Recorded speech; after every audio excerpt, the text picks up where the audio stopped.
We all lied too about the Vikings. I'm Oleg of Normandie, and here's the real reason for the Viking invasions. The Viking invasions are only reactions against the establishments of a slave system in Western Europe in the 8th century. This great upheaval of Western Europe is the forced Christianization of its people. This Christianization was a pretext to expropriate peasants' land in the name of God. The peasants became serfs, that is to say half slaves, and those who refused the conversion and wanted to remain free and still pagans were deported as slaves to the Caliphate of Cordoba. This Christian Carolingian empire effectively sold slaves to the Caliphate of Cordoba. Vikings represented the coalition of resistance of men who wanted to remain free. This coalition left Northern Europe while still remained the last free lands, but Vikings won't only be Scandinavians. We'll find this phenomenon all over Europe. Viking allies will show up spontaneously all over Europe among all the peasants who want freedom and former law and tradition back.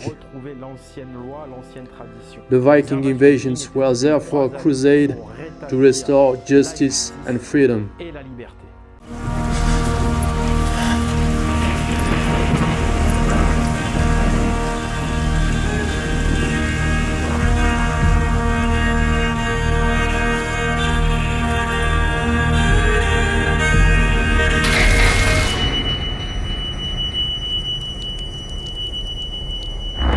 Whoever controls the past controls the future. History is a set of lies agreed upon. All of us know these quotes from Napoleon, but we don't imagine its scopes, know its importance. This video documentary, which is a result of several years of research, is a little synthesis of great archaeologists and historians' work which put together give a consistent and irrefutable set. This video is going to be a huge slap. This is an alert that concerns our common past, our collective history, because the Viking phenomenon concerns in fact the whole world. Its history has unfortunately been darkened. This darkening prevents us from taking advantage of this collective experience. But today it's different. We'll manage to rectify this gap, bringing the truth about the Viking invasions to light. Many weird and illogical things are said about the Vikings. For example, strangely, the historians cannot manage to precisely determine the reason of the Viking phenomenon. Let's talk about Régis Boyer, an historian specialist and a point of reference in our academies. I quote, "Why is it precisely at the end of the 8th century that the Viking movement began? This is a thorny and much discussed question where the essential may not have been said yet."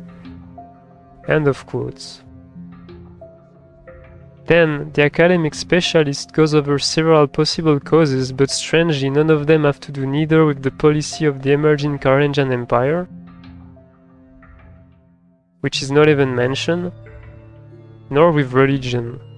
I quote, "And I want to refute the religious argument." End of quote. According to Régis Boyer, the leader of the Viking thinking in France, those invasions are the result of a combination of circumstances, a sum of little causes. I quote, "I only like that we take the utmost part of chance into account and, above all, the combination of circumstances. The northern warriors are depicted as barbarians, raiders, anarchist thugs, acting without any other objective but personal enrichment and search of glory. Yet, the Vikings succeeded in defeating Charlemagne's empire. It wasn't an easy task. They managed to create their states, colonizing lands of the empire as in Normandy and a bit all over Europe, but also in the rest of the world as in America, a continent they discovered 5 centuries before Christopher Columbus.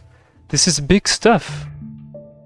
Those achievements don't really fit with the picture of uncivilized pirates that had been made of them, but rather with clever and very well organized people. So therefore civilized people. This picture of uncivilized thugs is excessive and even slanderous, but we can explain it very easily because all that remains of the Viking history was written by Christian monks. And those clergymen were biased. Indeed, they were the first targets of the Viking attacks. It is then logical that the Vikings were labeled in this version that is only war propaganda. The Vikings were pagans, yet it is only from documents written by their Christian enemies that their official history has been reported to us. The Viking writings went up in smoke on the occasion of various inquisitions made by the Roman Church. Yet there still exist texts from neutral historians as well as convincing archaeological evidence which prove an entirely different version. But this evidence remains too little known. Their obvious military organization, their superior knowledge proven by archaeology as in metallurgy with the Ulfber's sword, in naval engineering with their Viking ships, and in the discovery of America. We cannot see the wood for the trees. It is an entrance to a completely different history.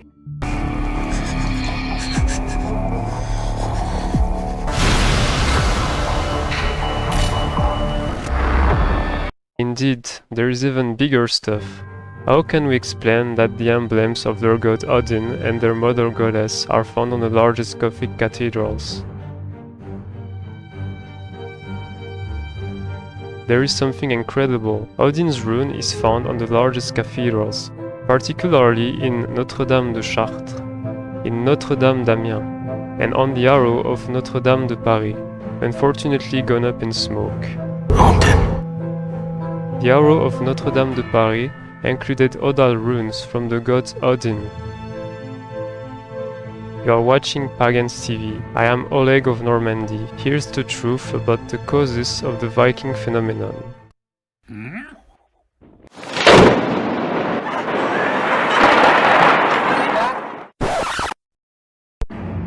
If the Vikings attacked priests, was there a religious reason behind it? Historians answer to that with the same terms as Christians proselytes would, and besides, those ones answer altogether. Vikings didn't have any religion. Yet, we found symbols of their gods and goddesses on Gothic cathedrals and all over the world. It is true that the word religion doesn't exist in Norse, Vikings language, but gods and goddesses had been existing for a long time before the creation of the word religion, a word which comes from Latin religio. And Vikings, as Gauls as well as Hellenes, talked about tradition rather than religion. A tradition which included its gods and goddesses, whereas in Christianism there is only one god. As a result, the conflict with the Christian monotheism was inevitable. Also, how can we explain such a sudden flood of warriors? Why, overnight, would the Vikings have decided, all together, after centuries of peaceful commerce with the Franks, to attack Charlemagne's empire? What's got into them? Why do official historians make so little connection with the Viking phenomenon and the huge political upheaval which was for Europe the change of dynasty from a Merovingian kingdom to a Carolingian kingdom? The Viking invasion started just after this huge political upheaval provoked by Charlemagne and the Carolingians. The political reason seems quite obvious. What was the relationship between the Christian empire and their pagan and Nordic neighbors? All those questions are carefully avoided by most academic historians, too conformist, as if they were subjected to an ideology which clouds the issue. But why clouding the issue? What do they want to hide from us? It is the great upheaval.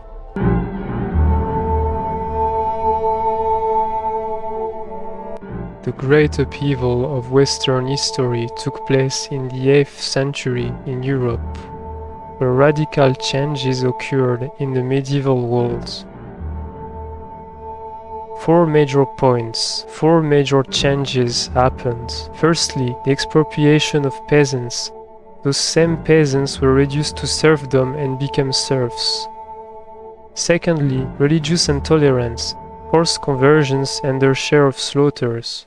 Defeated Saxons only have one choice, baptism or slaughter, on the rigid neck, the holy water or the edge of the sword. Thirdly, the slave trade of pagans and other reluctant Gauls. Fourthly, the expansion of the Carolingian Empire, a slave and religious empire. You must know that the Carolingians and the Roman Church converted the people with the sword to the Christian religion.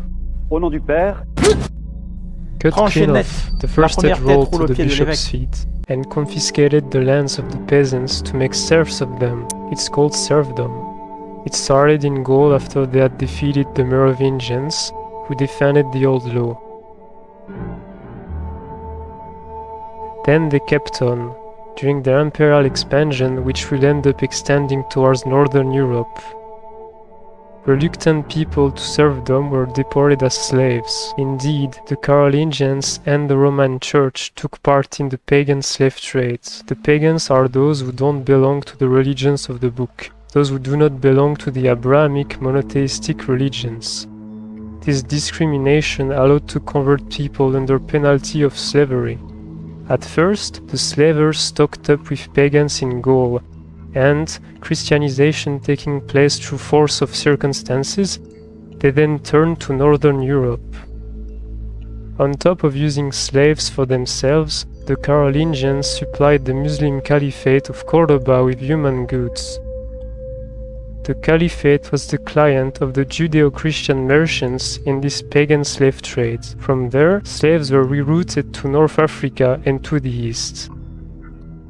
Those facts are proven by numerous historians. I made a list for you of many sources in the description of this video about the slave trade. Just let me mention to you Charles Verlinden and Rosa Amelia Plumel-Uribe. Not to mention genocides and other castrations carried out on the poor young slaves in Verdun. Indeed, the industrialized castration of young blonde males in Verdun, in France, was the highest point of the horror of this slave trade. Verdun was in fact in the middle of the slave trade route. There was set up a real factory of eunuchs. They castrated children or teenagers, usually handsome, were intended for the harems of the Islamic Empire. Those cruelties will provoke the anger of the Vikings. We have those shameful and outrageous facts hidden from us because they shed light on the guilt and the mutual complicity of the three main Abrahamic religions and Charlemagne, the father of Europe, in the slave trade and the expropriation of honest people, those who became serfs. All of it with the complicity of a caste of priests and a caste of soldiers, all that to the detriment of the people who are considered no better than animals. It is a pro-Christian and pro-Charlemagne ideology, the champion of Christianity, which dominates the academic thinking in our universities. The influence of the Vatican, that still exclusively owns its famous secret library in its basement. By the way, we do not know by what right they consider this knowledge as theirs, but well, it is still in place. So the liability of the Vatican is obviously committed. The Christianization of Europe is the great upheaval of Western history. In the 8th century, Christianism is a minority. Peoples are still attached to the gods of the old tradition. The Christian religion will then become mandatory for everyone, and the old tradition will be prohibited. In fact, this Christian religion was both a mask and a means to cause the political upheaval expected by the pro-slavery elites. This great upheaval is the transition from an egalitarian and secular pagan society to an unequal and religious Christian dictatorship.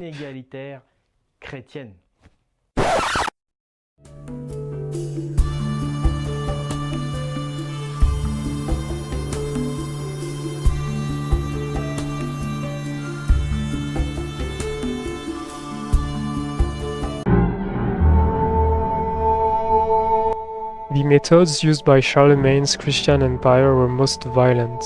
especially during its expansion to Saxony. Charlemagne will indeed colonize this part of northern Germania by an extremely murderous war, which will last more than 30 years. A war which will be punctuated by several genocides and regular deportations of the Saxon populations. In particular, let's remember the famous genocide of Verdun in the year 782. King Charles, with the agreement of the Christian bishop of Lindisfarne, will have an entire tribe beheaded in a single night. Yes, in a single night, one after the other. 4,500 males will be beheaded. Au nom du Fils, au nom du Saint-Esprit, and 16,000 wives and orphans will be deported in a single night. In the face of such massacres, the pagan survivors of the Saxon wars took refuge further north in Scandinavia. The sons of Odin were symbolized by their chief and leader's name, Widukind, who was the leader of the Germanic resistance against serfdom and Christianization, and Scandinavians hosting those pagan refugees were not going to let this go. Now grouped together in Scandinavia, the resistance counterattacked, launching the Viking invasions. It is this religious and slavery attack which will generate a self-defense reaction, the Viking invasions. The Viking invasions actually were a self-defense reaction, a reaction against slavery, against religious intolerance and indoctrination, against the expropriation of lands, and against the end of the society based on the rule of law. Law and justice are the very foundations of traditional society. These values are symbolized by the hammer of Thor, the god of justice. His hammer represents both the balance of the scales of justice and the judge's gavel. This Viking reaction will take the shape of an Odinic crusade of the god Odin, who symbolizes knowledge. Odin is famous for the sacrifice of his eye to get knowledge. Of the god Thor, the god of justice, with his well-known hammer, Thor daily dispenses justice to Asgard, and in the name of the Virgin Mother Goddess Freya, or Anna, who symbolizes sweetness. The Vikings came to restore the old law. They came to restore justice in Europe, in particular in Gaul, within which the Vikings obviously had many allies. Many of the Gallic locals will join the Viking ranks. All over Europe, the historians cannot explain the progressive and massive expansion of the Viking armies. It obviously was local partisans of the old tradition and the old law who joined the Viking side. Among these locals who joined the Vikings were former Merovingian partisans who remained faithful to the gods of the primordial tradition, that is to say, to the values of justice and freedom. Values and gods that went along with the social, egalitarian and secular organization of the society. Those Gallic pagans, partisans of the law of the old gods, took revenge for the defeat of 742 against the Islamo-Christian armies, the Moorish of the Caliphate being allies of the Carolingian in the name of the monotheistic front against pagans. Following the Carolingian victory, Gaul was converted by force, in fire and blood. Reluctant people were deported into slavery. It is therefore logical that a few decades later the sons of these reluctant Gauls were looking forward to the Viking fleet, with which they will naturally be allies as invasions expand. From their point of view, those invasions were only a legitimate reconquest of their lands. We know that many regions all over France and Europe went back to the old egalitarian law under the Vikings' command. If Normandy was the largest Viking colony, Normandy literally means land of the Northmen, we can also mention, for example, Gascony and the Basque country. The reason for ignorance is the Church and the powerful Vatican. Vatican that wrote the whole history of the West and therefore did everything to hide its guilt in the slave trade, by writing a totally rearranged story. Yet, many historians have proven the existence of the pagan slave trade. So why has the official history never mentioned it? It is clear that the Vatican keeps on influencing academies and universities in our states, however secular. And this influence is important enough to make official history false and totally to the advantage of the Abrahamic religions. Now we'll have to have those truths recognized and formalized. I have gone into quite a battle in which we'll need the book entitled Notre Dame of Odin, the book I wrote, which is a synthesis of the best authors of the last decades, authors who have not been promoted or got publicity, and with good reason. They don't get into the ideology of the Vatican. On top of that, I'm talking about authors who did not necessarily meet or know each other and who did not necessarily live at the same period of time. I've managed to synthesize all that and the result is brilliant. It is a total demonstration of what history in the Middle Ages and the Vikings really were. So I advise you to buy this book to promote the truth and then also to help me continue this work with my publishing company, Viking Spirits. Here you'll find all the books you cannot find anywhere else, all the tell-all books. You can also support me on Tipeee, especially for my videographer activity. My crowdfunding is on the Viking Spirit Tipeee. It is very important, so I thank everyone who supports me. I am an independent historian who tells the truth and I disturb a lot. The system does its best to decrease my visibility. It does its best to discredit me. I am slandered a lot on social networks. It really is a battle. So please do your best to share this video. Also, spread it by word of mouth. Really try to restore balance, to restore justice, because indeed, I am not treated as other YouTubers are. I am discriminated just because I reveal historical truths. It is not normal and you know it very well. So I rely on you to fully spread the news. I do that to follow my inner ideals, to serve the public and to serve those values of justice and truth, which are so important to me. So it was Oleg of Normandy.